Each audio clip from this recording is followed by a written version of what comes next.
Good morning friends. मेरे YouTube channel Sangli रवर्स में आपका स्वागत है। इस वीडियो में हम बात करेंगे वॉइस, एक्टिव वॉइस से पैसिव वॉइस कैसे चेंज करते हैं। पिछले वीडियो में हमने जो प्रेजेंट टेंस है उसका इंडेफिनिट और कॉन्टिन्यूस किया था। अब आज हम पास्ट इंडेफिनिट और पास्ट कॉन्टिन्यूस करेंगे। हम ज़्यादा क्या कहते हैं हर छोटा छोटा बताएंगे ताकि आपको डिटेल में ये समझ आ जाए। ठीक है, अब हम सीधी बात करते हैं पास्ट। यहाँ पर वॉइस, ठीक है। अब इसके बाद हमारे पास यहाँ पर हम बात करेंगे क्या,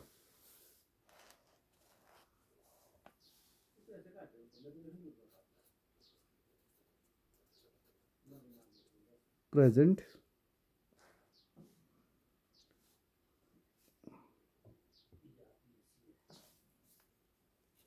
प्रेजेंट इंडेफिनिट।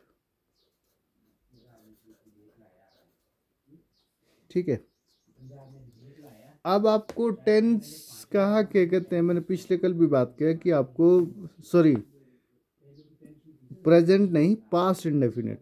प्रेजेंट तो हमने पिछले कल कर दिया था, पास्ट इंडेफिनिट।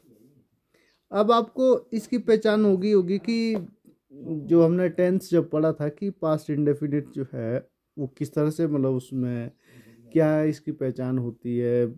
यहाँ पर तो हम हिंदी में नहीं बात करेंगे कि लास्ट में टेंस में, तो हमारा वहाँ पर हो गया जब ट्रांसलेट किया उसमें।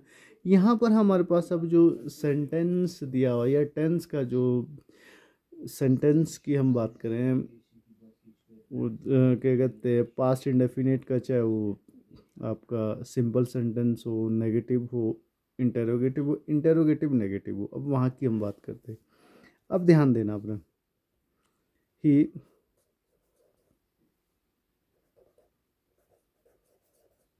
Wrote the book.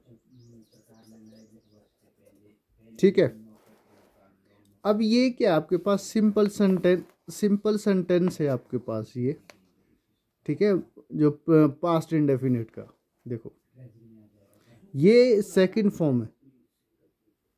अब इसको अब जब क्या कहते हैं इसमें चेंज करेंगे, इसका फॉर्मूला क्या है कि जो आपके पास ऑब्जेक्ट है, ठीक है, जो ऑब्जेक्ट है, ऑब्जेक्ट चेंज होगा सब्जेक्ट में। ठीक है, उसके बाद जो यहाँ पर हेल्पिंग वर्ब हमारे पास रहेगा वो वॉज वर्ब। ठीक है, उसके बाद हमारे पास यहाँ पर क्या है कि उसके बाद वर्ब की थर्ड फॉर्म, उसके बाद आपके पास वर्ब की थर्ड फॉर्म के बाद ऑब्जेक्ट।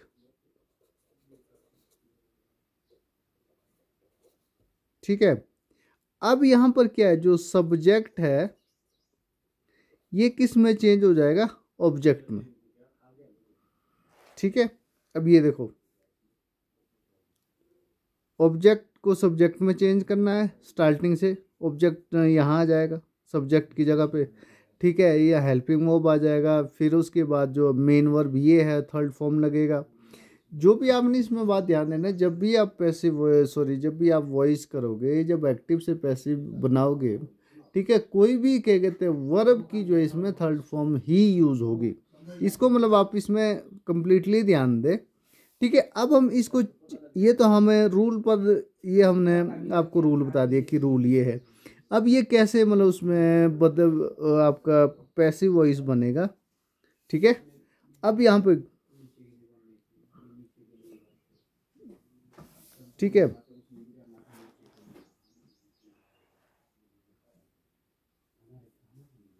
द बुक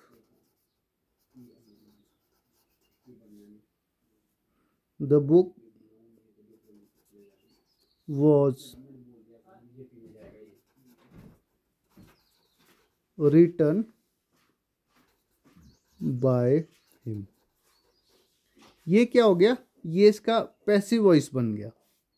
ठीक है, अब आप यहाँ पे देखिए, he wrote a book, Hindi में इसको वाच्य परिवर्तन के नाम से जाना जाता है, इंग्लिश में this is known as voice. अब यहाँ पर हमारे पास एक्टिव वॉइस है, उसको हमने क्या किया पैसिव वॉइस में, जो आपके एग्जामिनेशन में जो आपका क्वेश्चन रेज होगा वो इसी तरह से प्रश्न पूछा जाएगा कि he wrote a book, change the voice. ठीक है, अब यहां पर हमारे पास नेगेटिव है। ठीक है, अब हमारे पास नेगेटिव है, ये तो सिंपल हो गया, ये नेगेटिव। नेगेटिव में एज इट इज बाकी सेम है, जो हेल्पिंग वर्ब के बाद आपने नॉट लगाना है। ठीक है, हेल्पिंग वर्ब के बाद आपने क्या लगाना, नॉट। अब इसका रूल क्या है, बाकी रूल एट इज सेम है, ऑब्जेक्ट का सब्जेक्ट बनेगा। ठीक है, उसके बाद आपके पास हेल्पिंग वर्ब वॉज और वर। ठीक है, ऑब्जेक्ट सब्जेक्ट। ठीक है, ये हो गया आपके पास। उसके बाद आपके पास क्या है, आपने नॉट यूज करना है। मतलब जैसे आपके पास सेंटेंस दिया हुआ है कंप्लीट उसी तरह से करना है, बाकी कुछ नहीं है। उसके बाद आप वर्ब की यहाँ पर थर्ड फॉर्म आपने यूज करनी है। उसके बाद बाय। ठीक है, उसके बाद जो है आपके पास सब्जेक्ट जो आपके पास था उसको ऑब्जेक्ट में चेंज करना, बाकी कुछ नहीं है। ठीक है, और इंटेरोगेटिव में भी यही है।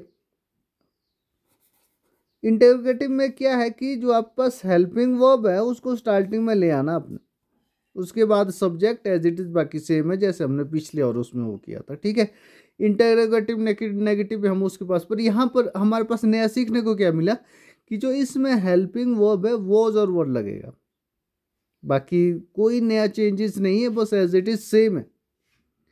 ठीक है, बाकी जो नेगेटिव है जैसे हमने वहां पर उसको अप्रोच किया था सेंटेंस से, फिर हम टेंस पे आए, फिर पिछला हमने एक्टिव प्रेजेंट इंडेफिनिट का जो हमने वॉइस जब किया था, तो सेम इज द केस। यहाँ पर कोई नया सीखने की जरूरत नहीं है, पर यहाँ पर आपको ये ध्यान होना चाहिए कि जो आपके हेल्पिंग वर्ब क्या लग रहा है, बाकी एज इट इज सेम है, नो चेंज। ठीक है, अब हम यहाँ पर बात करते हैं नेक्स्ट की, कॉन्टिन्यूस की। ठीक है, अब पास कॉन्टिन्यूस में अब इसी को देखेंगे हम। He was reading the book. ठीक है, अब यहां पर इसको क्या करना, change the voice, change the voice. अब यहां पर क्या है, जो आपके पास इसका नियम क्या है कि जो आपका ऑब्जेक्ट है ये आपको सब्जेक्ट में चेंज करना है। ठीक है, उसके बाद आपके पास helping verb as it is जो है वो एज इट इज वैसी की वैसी, यहाँ कोई चेंज नहीं, यहाँ पर वॉज वर जो भी है। ठीक है, आपके हेल्पिंग वर्ब, तो आप कहाँ वॉज यूज होगा कहाँ वर यूज होगा, हमने पिछले एक्सरसाइजेस में इसको कर दिया हुआ है। ठीक है, यहाँ पर हम ज़्यादा डेप्थ में नहीं जाएंगे। इसके बाद यहाँ पर क्या आएगा, बीइंग। ठीक है, अब यहाँ पर वर्ब की थर्ड फॉर्म आएगी उसके आगे, और उसके बाद बाय। उसके बाद जो आपके पास ये जो ऑब्जेक्ट आपने यहाँ से, तो ये स्टार्टिंग में, अब जो सब्जेक्ट है ये आपने ऑब्जेक्ट में चेंज करना है, बाकी कुछ नहीं है, बाकी एज इट इज सिमिलर है। ठीक है, अब ये देखो, इसको हम अब इसका हम पैसिव वॉइस बनाते हैं। ठीक है, द बुक। देखो अब बुक क्या है, बुक इज अ सिंगुलर, तो यहां पर हमारे पास हेल्पिंग वो यूज होगा वॉज, वॉज। यहां उसके बाद हमारे पास लगेगा बीइंग, बीइंग रीड, यहां पर रेड बाय हिम। ये इसका पैसिव वॉइस बन गया। ठीक है, रेड रीड और इसकी स्पेलिंग एक ही है, पर थोड़ा सा प्रोनाउंसिएशन जो है इसमें चेंज है, बाकी देयर इज नो डिफरेंस। ठीक है, अब इसके बाद ये तो सिंपल सेंटेंस की हमने बात की, कॉन्टिन्यूस की। अब सिमिलर ऊपर की तरह नेगेटिव नॉट की जगह वहां पर जहां आपके पास नॉट दिया होगा, तो एज इट इज आपने वैसे ही उसमें करना, नॉट जो है उसके बाद आपने हेल्पिंग वर्ब के बाद आपने नॉट लगाना है ना, बाकी एज इट इज सेम। ठीक है, और जो जैसे हमने यहाँ पर इस रूल में किया, आप इसमें देखिए कि रूल की बात कर रहे हैं हम कि सब्जेक्ट को फिर हेल्पिंग वर्ब हो गया, उसके बाद मेन वर्ब की थर्ड फॉर्म, उसके बाद जो है ना बाय। ठीक है, इसको ध्यान देना, आपके पास हेल्पिंग वर्ब पास जो उसके बाद आपके पास बाय लगेगा। बाई के बाद ऑब्जेक्ट, जो सब्जेक्ट को आपने ऑब्जेक्ट उसमें, बाकी कोई चेंजेस नहीं है। ये आपको इंटेरोगेट करना, नेगेटिव करना है, ये आपको पिछली वीडियो में जैसे अभी मैंने डिस्कस किया कि उसमें। आज की वीडियो में इतना ही। अगली वीडियो में हम क्या कहते हैं फ्यूचर पे आएंगे।